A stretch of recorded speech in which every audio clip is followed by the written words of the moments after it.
జై శ్రీదత్త, జై గురుదత్త. శ్రీ గురుచరిత్ర అధ్యయనం 7వ భాగంలోకి వెళ్దాం. గురుబంధువులందరికీ నమస్కారం. శ్రీ గణేశాయ నమః, శ్రీ సరస్వతియే నమః, శ్రీ గురుభ్యో నమః. నామధారకుడు సిద్ధియోగికి నమస్కరించి, స్వామి, ఈ గోకర్ణ క్షేత్ర మహిమ ఇంకొంచెం విపులంగా వివరించండి. మన దేశంలో ఎన్నో పుణ్యతీర్థాలు ఉండగా శ్రీ పాదస్వామి ఈ క్షేత్రాన్నే ఎందుకు ఆశ్రయించారో చెప్పండి అని వేడుకున్నాడు. అప్పుడు సిద్ధయోగి ఇలా చెప్పారు. పూర్వం ఇక్ష్వాకు వంశంలో మిత్ర సహుడని పేరుగల రాజు వేద మార్గ తత్పరుడై రాజ్యాన్ని ధర్మంగా పాలిస్తుండేవారు. ఒకనాడతడు అడవికి పోయి క్రూర జంతువులను వేటాడుతూ ఒకచోట భయంకరుడైన ఒక రాక్షసుణ్ణి చూచాడు.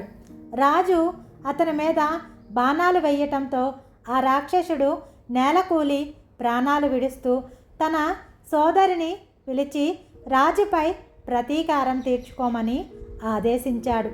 అతని సోదరుడు తన రాక్షస మాయ చేత ఒక సామాన్య మానవ రూపంలో రాజు వద్దకొచ్చి ఎంతో వినయంతో అతనికి సేవ చేయసాగాడు.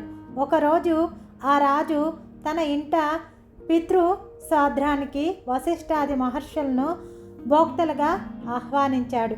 ఆనాడు ఆ కపట సేవకుడు వంటలో రహస్యంగా నరమాంసం కలిపాడు.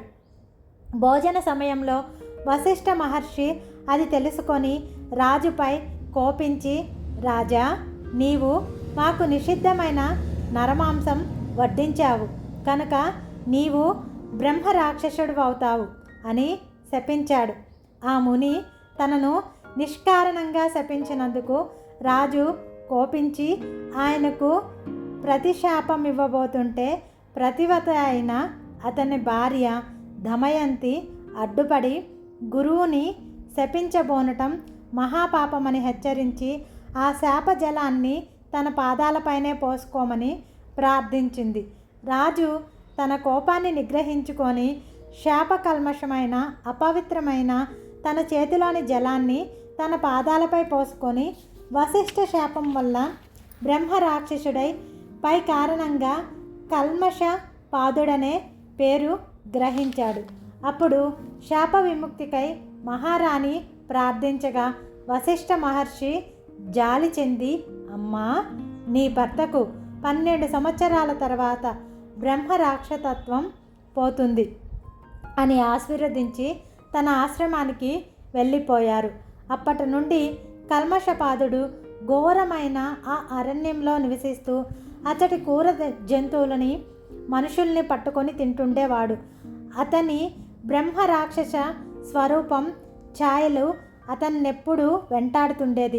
ఒకసారి అతడు ఒక బ్రాహ్మణ శ్రేష్ఠుణ్ణి చంపి తిన్నాడు. అందుకు ఆ బ్రాహ్మణ భార్య శోకంతో, నీకు వశిష్ఠ శాపం తీరి నీ పూర్వ రూపాన్ని పొందాక నన్ను, నా భర్తను ఎడబాటు చేసిన పాపానికి భార్య సంగమం చేస్తే నశిస్తావు అని శపించింది. కొంతకాలానికి వశిష్ఠ శాపం నుండి విముక్తుడైన రాజు తన నగరంలో ప్రవేశించాడు. అతని రాకకై భార్య ఎంతో ఆతృతతో ఎదురు చూస్తున్నది. ఆమెను చూస్తూనే రాజు కన్నీటితో తనకు కొత్తగా సంక్రమించిన బ్రాహ్మణ పత్ని శాపం గురించి చెప్పాడు. భార్యాభర్తలు ఇద్దరు కిన్నులై ఆ శాప విముక్తికై తీర్థయాత్రలు చేశారు. మార్గమధ్యంలో వారు గౌతమ మహర్షిని దర్శించి తమ విషాదగాథ విన్నవించుకున్నారు. అది విని జాలి చెందిన గౌతమ మహర్షి, రాజా, భయపడవద్దు. పాపాలన్నిటినీ పారదోలి అభిష్టాలనిచ్చే పవిత్రమైన గోకర్ణ క్షేత్రముండగా బ్రహ్మహత్య పాతకం నిన్నేమి చేయగలదు? ఆ క్షేత్రంలోని నీరంతా పుణ్యతీర్థమే. అక్కడ శిలలన్నీ శివలింగాలే. ఆ పవిత్ర క్షేత్రంలో మానవులకు పొందరానిదేమున్నది? ఆ క్షేత్ర మహత్యాన్ని తెలిపే విషయం ఒకటి నేనిక్కడ చూచినది చెబుతాను. ఆ క్షేత్రంలో మరణించిన ఓ చండాల స్త్రీని కైలాసానికి తీసుకుపోవటానికై శివశంకరులు వచ్చారు. శివకింకరులు వారిని అడగ్గా వారిలా చెప్పారు. పూర్వము ఈమె సాదామణి అనే అందమైన ఒక బ్రాహ్మణ కన్య. ఆమెకు యుక్త వయసు దాటిన తర్వాత ఆలస్యంగా ఒక పేద బ్రాహ్మణునితో ఇష్టం లేని వివాహం బలవంతంగా చేశారు. కొద్ది కాలానికి ఆమెకు పిల్లలు కలగకముందే ఆ బ్రాహ్మణుడు మరణించాడు. ఆమె కామవశం చేత ఒక కోమటి వాణిని ఉంచుకున్నది. జరత్వం ఎన్నటికీ దాగదు కదా. త్వరలో ఆ రహస్యం బంధువులందరికీ తెలిసి వారు ఆమెను వెలివేసి ప్రాయచిత్తం చేసుకున్నారు. అప్పటి నుండి ఆమె నిర్భయంగా ఆ వైశ్యునితో జీవించటం ఆరంభించింది. అతని దుస్సాంగత్యంతో మద్యపానానికి కూడా అలవాటు పడ్డది. ఒకనాడు ఆమె కళ్ళు తాగిన మైకంలో ఆవుదూడను ఒక దానిని మేక అనుకొని చంపి దాని తలను మరునాటికిని దాచి మిగిలిన దేహాన్ని వండుకొని భుజించింది. మరునాడు విఠలుడు రాగానే ఆమె వంట చేయబోయి ఆవుదూడ శిరస్సును చూచి నిజాన్ని కప్పిపుచ్చుతూ, అయ్యయ్యో, ఆవుదూడను పులి తినిపోయింది అని వలవలా ఏడ్చింది. ఆమె ఇటువంటి పాపాలు అనేకం చేసి నరకంలో శిక్ష అనుభవించి కర్మశేషం వలన ఈ జన్మను పొందింది. ఈ జన్మలో ఆమె పుట్టుగుడ్డి కుష్ఠిరోగి అయి కొంతకాలం పాటు తన తల్లి తండ్రుల చేత పోషింపబడింది. వారు మరణించాక దిక్కులేక ఆకలితో అలమటిస్తూ ఒక శివరాత్రి నాడు అందరినీ భిక్ష కోసం యాచించింది. ఆనాడు అన్నం ఎవరు వండరు కనుక ఆమె చేతిలో కొద్ది మారేడు దళాలు మాత్రమే ఉంచారు. అవి తినటానికి పనికిరావని తలచి ఆమె వాటన్నిటినీ జార విడిచింది. ఆ బిల్వమంతా ఓ లింగం మీద పడింది. అదే ఆమె చేసిన శివపూజ. ఆ రోజంతా తిండి లభించనందువలన ఆ రాత్రి ఆమెకు నిద్ర రాలేదు.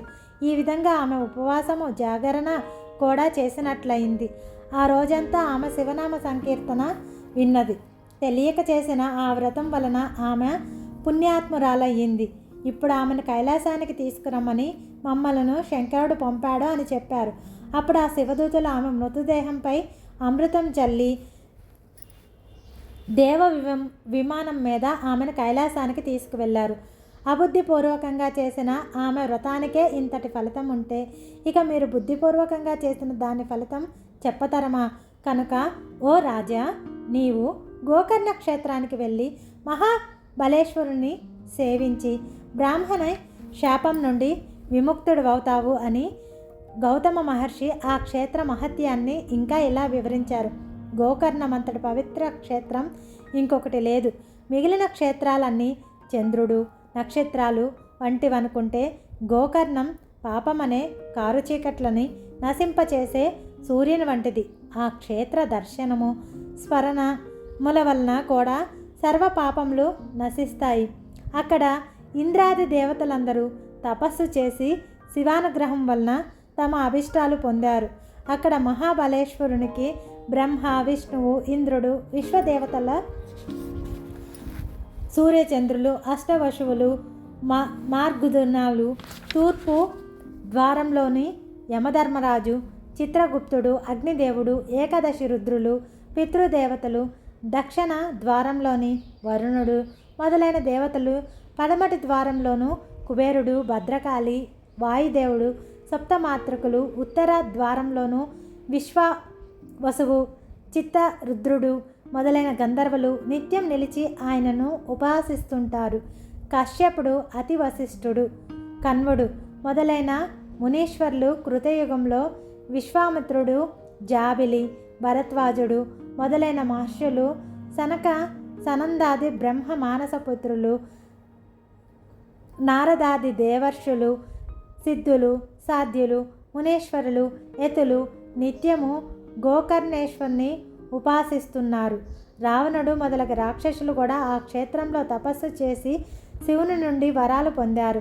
కనుకనే ఈ క్షేత్రంలో చేసిన తపస్సు, ఆధ్యాత్మిక సాధనలు 1,00,000 రెట్లు మంచి ఫలితం ఇస్తాయి. అప్పుడు ఆ రాజు భార్య సమేతంగా గోకర్ణం వెళ్ళి మహాబలేశ్వరుని సేవించి శాప విముక్తుడయ్యాడు కనుక ఓ నామధారక, ఎందరో సజ్జనుల ఆశ్రయమైన గోకర్ణ క్షేత్రం వారి తపస్సు చేత ఇదివరకే పరమ పవిత్రమైంది. అందుకే గణపతి అక్కడ శివుని లింగాన్ని స్థాపించటం కూడా జరిగింది.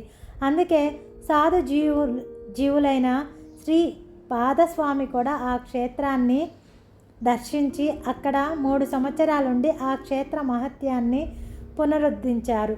తర్వాత ఆయన కృష్ణా తీరంలోని కురువపురానికి వెళ్ళి అక్కడ తమ స్థూల రూపాన్ని మరుగుపరిచారు. శ్రీ దత్తాత్రేయ గురువే నమః. శ్రీ శ్రీపాద శ్రీవల్లభాయ నమః. శ్రీ నృసింహ సరస్వతియే నమః. గోకర్ణం దర్శించినప్పుడు భక్తులు ఈ అధ్యయనం చదువుకొని దత్తస్వామిని పూజించుకుంటే ఉత్తమ ఫలితం ఉంటుంది. జయ శ్రీదత్త, జయ గురుదత్త. సర్వం శ్రీ దత్తాత్రేయ స్వామి కృపగా భావిద్దాం. దిగంబర దిగంబర శ్రీపాద వల్లభ దిగంబర, దిగంబర దిగంబర శ్రీ దత్తాత్రేయ స్వామి దిగంబర.